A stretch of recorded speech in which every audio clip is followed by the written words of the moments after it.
प्रिय श्रोता, परमेश्वर का धन्यवाद हो जो हर पल हमारी चिंता करता है, ताकि हम निश्चिंत रहकर उसकी संगति में, उसके दिए विश्वास में बढ़ते जाएं। इन दिनों हम परमेश्वर के वचन से सीख रहे हैं कि किस प्रकार हम विश्वास के स्तर में आगे बढ़े या दृढ़ हो जाएं। तो अभी तक हमने एक कदम लिया है इस दृढ़ता के मार्ग पर। ये पहला कदम था परमेश्वर के वचन की सत्यता व स्थिरता को पहचानना, मानना। याद रहे, वचन पर बहस करना, विवाद करना पाप के फंदे में फंसना है। संस्थाओं में तथा रूढ़िवादी बातों से जकड़े लोग अधिकतर वचन पर बहस करना योग्यता का प्रदर्शन समझते हैं। धोखा न खाएं प्रिय श्रोता, वचन के खुलने से प्रकाश होता है तथा उसकी ज्योति में चलना सीखें। अब ले अगला कदम, यानी नंबर 2 कदम।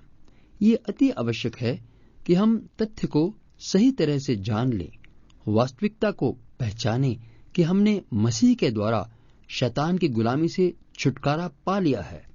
मैंने साधारण तौर पर देखा है कि लोग विश्वासी कहलाकर शैतान से डरे व सताए हुए से रहते हैं।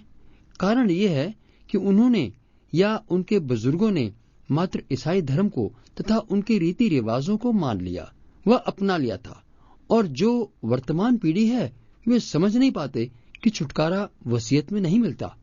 मसीहत में नया जीवन या मसीहत में वसीयत नहीं मिलती। ये आपका व्यक्तिगत मामला है।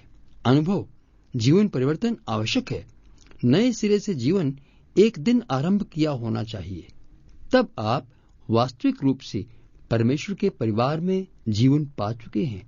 इसलिए तुम परमेश्वर का धन्यवाद करते रहो, जिसने हमें इस योग्य बनाया कि हम ज्योति में पवित्र लोगों के साथ मिरास में संभागी हों। हम मसीह में उस वसीयत के भागीदार बनते हैं जो हमें मुफ्त में परमेश्वर देता है, और उसी ने हमें अंधकार के वश से छुड़ाकर अपने प्रिय पुत्र के राज्य में प्रवेश कराया, जिसमें हमें उसके लहू द्वारा छुटकारा अर्थात पापों की क्षमा प्राप्त होती है। अंधकार के वश से छुटकारे का अर्थ है शैतान के अधिकार से आजाद किया। तभी हम वचन की अंतिम पुस्तक में पढ़ते हैं कि वे मेमने के लहू के कारण और अपनी गवाही के कारण उस पर विजयी हुए। परमेश्वर का लहू, प्रभु यीशु का लहू हमारी विजय का आधार है, लेकिन साथ में अपनी गवाही अर्थात हमारा अंगीकार होना भी आवश्यक है। इस तरह हम चाहे कैसी भी परीक्षा में पड़े हों, शैतान का कोई भी दांव पेच क्यों न हो, मसीह के लहू के कारण हम विजयी ठहरेंगे। इसलिए मसीह में नई सृष्टि होने के कारण अब शैतान का हम पर कोई अधिकार नहीं रहा, क्योंकि हम देह के अंग हैं तथा जिसका सिर यीशु मसीह है। और यदि हम देह का अंग बनकर रहते हैं तो शैतान हमसे कोसों दूर भागता नजर आएगा।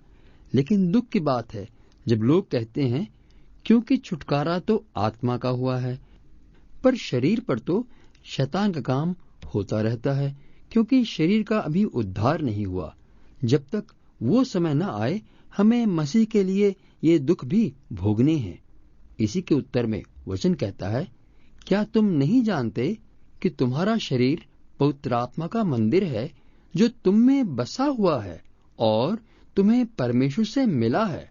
तुम अपने नहीं हो, क्योंकि तुम दाम देकर मोल लिए गए हो। इसलिए अपनी देह और अपनी आत्मा द्वारा परमेश्वर की महिमा करो जो कि परमेश्वर की है। अब स्पष्ट है कि हमारे शरीर, आत्मा व प्राण को मोल देकर छुड़ाया है। इसलिए तुम अपनी देह में परमेश्वर की महिमा करो। क्या शैतान का हमारे शरीर पर अधिकार जमाने से परमेश्वर की महिमा होगी? ये देह परमेश्वर का मंदिर है। परमेश्वर की ओर से शारीरिक यातना, पीड़ा कभी भी नहीं होती। आप इस देह के भंडारी हैं। एक परमेश्वर के दास ने एक बीमार स्त्री के लिए इस प्रकार से प्रार्थना की, पिता, ये स्त्री आपकी संतान है, ये आपकी संपत्ति है, और ये कदापि ठीक नहीं कि शैतान बीमारी द्वारा इस पर दबाव डाले रहे। और पिता, मैं आपका धन्यवाद करता हूँ कि आपने उसके छुटकारे का पूरा इंतजाम कर दिया है। क्योंकि लिखा है, आपने इसकी दुर्बलता व बीमारी को यीशु पर लाद दिया, उसके कोड़े खाने से हम चंगे हो गए। और फिर उस सेवक ने शैतान को बोलना शुरू किया। उससे बातचीत या विनती नहीं, बल्कि डांट व धमकी की आवाज में कहने लगा, अब शैतान, तो अपने हाथ इस स्त्री के शरीर से हटा, क्योंकि ये पवित्र आत्मा का मंदिर है, ये परमेश्वर की संपत्ति है और तेरा इस संपत्ति पर आने का कोई अधिकार नहीं है। इसलिए मैं हुक्म देता हूं, परमेश्वर की संपत्ति से निकल बाहर जा।